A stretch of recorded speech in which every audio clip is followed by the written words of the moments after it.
তাতেই সাতলানো হচ্ছে, তাতেই কষানো হচ্ছে। এবার একটা ঢাকনা দিয়ে 2-3 মিনিট রাখুন। 2-3 মিনিট পরে দেখুন কালার দেখুন কত সুন্দর দেখতে লাগছে, আর মোটামুটি জলটা একটু টেনেও এসছে।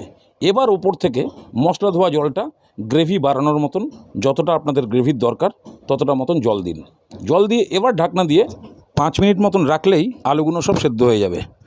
ফার্স্ট ক্লাস হয়ে গেছে, খুব সুন্দর গ্রেভি একেবারে পাতলাও না আর মোটাও না।